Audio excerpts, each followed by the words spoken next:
చెయ్యి తాళం వేయాల్సిందే.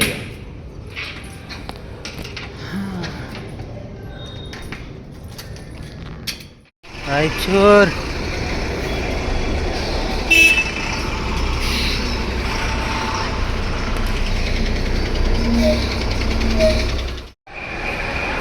మొత్తం అందరం అయితే పోతున్నాం. మా వరలక్ష్మి, నేను ఇట్లా పోయినాం, మళ్ళీ రిటర్న్ వచ్చినాం. 20 నంబర్ 20 నంబర్.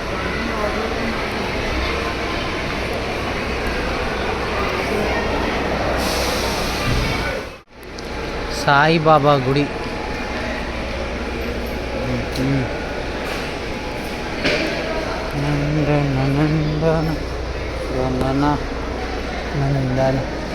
అరే సాయిబాబా గుడి.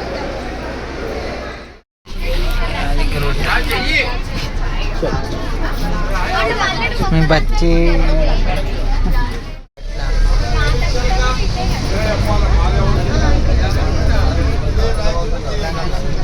ఏంటి వైట్ షర్ట్ వేసుకున్నా?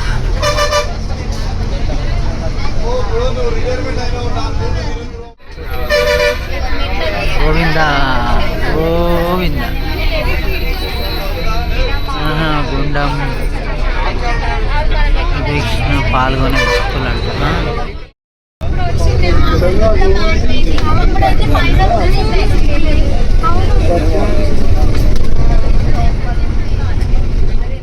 ఇక మేము గుండం దగ్గరకు వచ్చినాం. మా వరలక్ష్మి మా మామ అయితే ముంగడు పోతురు. గుండం అవతలంట, గోడ అవతలంట. ఇక పోవాలి, ఇక పక్కనే అంట గుండం. చూడాలి ఇక ఆడికి పోయి. అంటే ఫస్ట్ టైం కదా గుండం పోయేది. ఇదే ఫస్ట్ టైం కాబట్టి పోతున్నాం. పోవాలి, పోయి చూసుకోవాలి. కళ్యాణ కట్ట, అన్నప్రసాదం సత్యం, పుష్కరి గది, పుష్కరి గది. ఇక గుండం దగ్గరికి అయితే వస్తున్నాం. గుండం అయితే నాకు తెలియదు కాబట్టి గుండం అదే ఉండొచ్చు. అదే ఇదా గుండం, ఇటు సైడ్ అనుకుంటా గుండం. అది కళ్యాణ కట్టనా? ఓకే.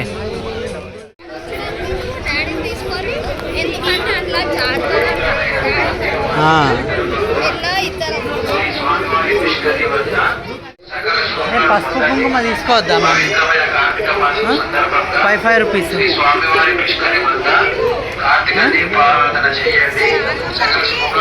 స్నానం చేయకముందే పెట్టి ఇక్కడ చూడ బచ్చమ్మ.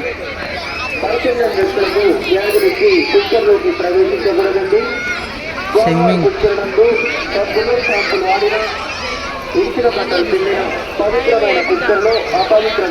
పసుపు తీసుకున్నా. ఎందుకంటే మనము పుష్కరిలో వెళ్తే ఖచ్చితంగా, నదిలో వెళ్తే ఖచ్చితంగా కుంకుమ పసుపు అయితే నేను ఖచ్చితంగా చేస్తాను. అది నా పద్ధతి. ఇంకా కొంతమంది చేయకపోవచ్చు, నేను మాత్రం ఖచ్చితంగా చేస్తాను. అందుకే బయటకు వచ్చిన. నేను పోవాలి వరలక్ష్మి. ఆ పుష్కరిని చూడంగానే చాలా అంటే చాలా అనిపించింది. పొద్దుగాల 10 అయింది. సో నేను అన్నాను, వరలక్ష్మి నువ్వు వెళ్ళు స్నానంకి, అంటే మామ వచ్చిన తర్వాత నేను వెళ్తాను అని అన్నాను. ఏదో కొద్దిగా అట్లా మునిగి వస్తుందేమో అనుకుంటే వామ్మో చాలా టైంకి వస్తే వచ్చింది. అయినా కానీ మామ అప్పటికి వరలక్ష్మి వెళ్ళిపోయింది. ఆ తర్వాత మామ వచ్చిండు. మామ జర గుండు మొత్తం షేవింగ్ చేయించుకోండి. ఎందుకంటే యాదగిరిగుట్టకు వస్తే ఖచ్చితంగా అయితే షేవింగ్ చేయించుకుంటాడంట. ఫైనల్గా మనమైతే వెళ్ళినాం. మనమైతే ఒక 1 అవర్ వరకు అయితే గట్టిగా అయితే స్విమ్మింగ్ చేసినాం. ఎందుకంటే ఎంత మంచిగా ఉన్నాయంటే వాటర్, నిజం చెప్తున్నా చాలా ఫీల్ వచ్చింది.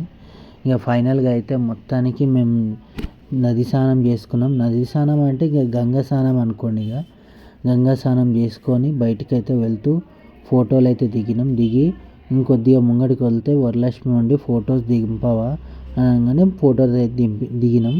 అయితే బ్యాక్గ్రౌండ్లో వీడియో వాళ్ళు చెప్పేది కరెక్టే. చాలామంది చెప్పినా కానీ డైపర్లు పక్కనే ఇస్తారు. ఇంకొంతమంది బట్టలు అక్కడే పిండుతారు. ఇంకో కొంతమంది చెప్పకుండా దండం టెంకాయ కొబ్బరికాయకి వేస్తారు. అలా కొట్టకుండా క్లియర్ కట్టుగా ఇస్తుంది. అయినా కానీ ఎవ్వరు వింటలేరు. అయితే ఇక్కడ ముగ్గురు కలిసి బొట్టు పెడితే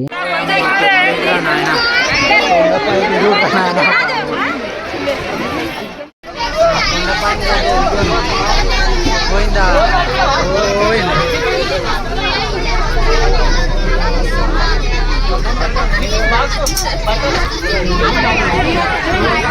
మేమందరం కొండపైనకి అయితే వెళ్ళి చాలా అంటే చాలా ఎక్సైట్మెంట్ మీద, ఎందుకంటే ఇప్పటివరకు నేను కొండపైనకి ఫ్రీ బస్ మీద అయితే వెళ్ళలేదు.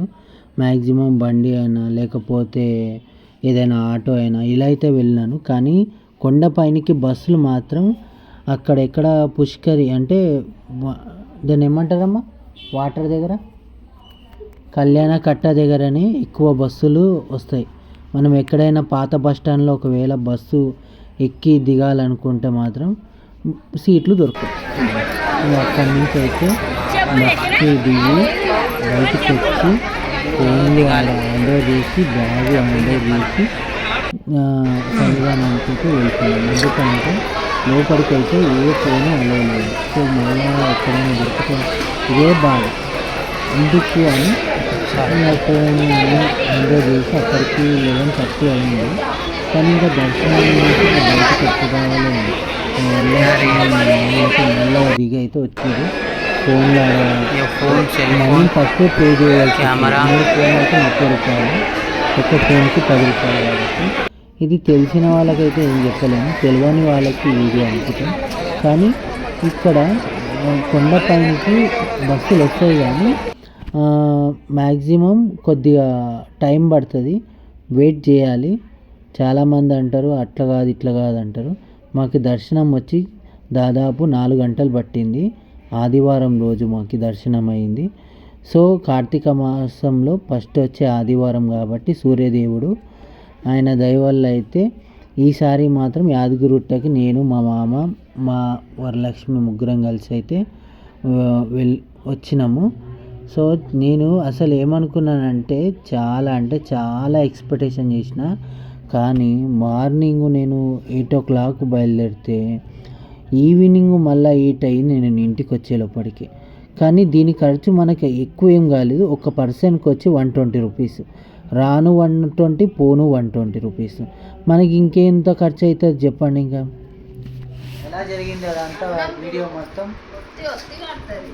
అంతగానో ఎవరు తింటారు? ఎంత తినాలో అంత తిని జల్లిన మళ్ళీ 3 గంటలకు లేవాలి.